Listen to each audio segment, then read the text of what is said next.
ముక్కోటి ఏకాదశి సందర్భంగా కర్నూలులోని ప్రముఖ వైష్ణవాలయాలు భక్తులతో కిటకిటలాడుతున్నాయి.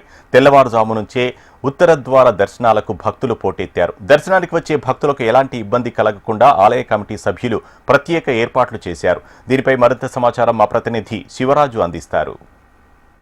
ముక్కోటి ఏకాదశి సందర్భంగా రాష్ట్రంలోని వెంకటేశ్వర స్వామి ఆలయాలు ప్రముఖంగా ఏదైతే భక్తులతో కిటకిటలాడుతున్నాయని చెప్పుకోవచ్చు. తెల్లవారుజాము నుంచే ముక్కోటి ఏకాదశి సందర్భంగా స్వామివారిని దర్శించుకునేందుకు ఏదైతే భక్తులు భారీ రద్దీ ఏర్పడిందని చెప్పుకోవచ్చు. కర్నూలులోని వెంకటేశ్వర స్వామి ఆలయం వద్ద ఉన్నాం. స్వామి, ముక్కోటి ఏకాదశి ప్రతిష్ట గురించి ఒకసారి చెప్పండి. శ్రీ వెంకటేశం లక్ష్మీశం అభీష్టగ్నం అభీష్టదం చతుర్ముఖేరతనయం శ్రీనివాసం భజనిశం. ముక్కోటి ఏకాదశి అనేటువంటిది సంవత్సరంలో వచ్చేటువంటి 24 ఏకాదశులలో కూడా చాలా ముఖ్యమైనటువంటిది. మరి దక్షిణాయన పుణ్యకాలం ప్రారంభమయ్యే ముందు అంటే అందాజుగా జూలై 15, 16 తేదీల్లో ఈ యొక్క దక్షిణాయనం ప్రారంభమయ్యేటువంటి సమయంలో శయన ఏకాదశి వస్తుంది. అంటే తొలి ఏకాదశి పండుగ. ఆ రోజున విష్ణువు యోగనిద్రలోకి వెళ్ళి ఉంటారు.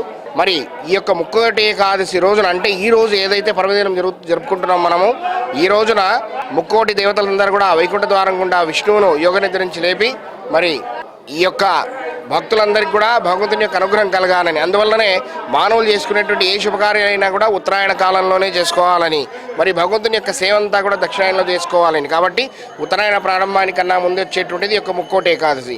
ఈ ముక్కోటి ఏకాదశి రోజున ఎక్కడైనా కూడా ఈ యొక్క విష్ణు ఆలయంలో భగవంతుని దర్శనం చేసినట్లయితే ఇహపర జన్మలో వాళ్ళు చేసినటువంటి సకల పాపాలు కూడా తొలగించబడి మోక్షాన్ని పొందుతారని చెప్పి ప్రతీతి. శ్రీ లక్ష్మీ వెంకటేశ్వర స్వామి వారి దేవస్థానం, వెంకటరమణ కాలనీ, కర్నూలు. అర్చకులు తోటపల్లి వెంకట గురురాజ్. అయితే ముఖ్యంగా ఏదైతే తెల్లవారుజాము నుంచే వెంకటేశ్వర స్వామి దర్శనానికి భక్తులు బారి తీసిన పరిస్థితి ఏదో చూడొచ్చు. ఏదైతే ఉదయం నుంచి భక్తులు స్వామివారిని దర్శించుకునేందుకు ఏదైతే ఆలయాలకు పోటెత్తున్నారని చెప్పుకోవచ్చు. ఏదైతే వచ్చే భక్తులకు ఎలాంటి ఇబ్బందులు కలగకుండా ఆలయ కమిటీ కావచ్చు మిగతా ఏర్పాట్లు అయితే చేయడం జరిగింది. భక్తులకు ఎలాంటి ఇబ్బంది లేకుండా ఏదైతే ఆలయాల వద్ద ప్రత్యేక క్యూ లైన్లు కావచ్చు, ముఖ్యంగా భక్తులు ఏదైతే సామాన్య భక్తులకు స్వామివారి దర్శనం కల్పించే విధంగా ఆలయ కమిటీ అధికారులు అయితే చర్యలు తీసుకున్న పరిస్థితి ఏది. కర్నూలు నుంచి కెమెరా పర్సన్ రామ్మోహన్తో శివరాజ్ కుమార్, HM TV.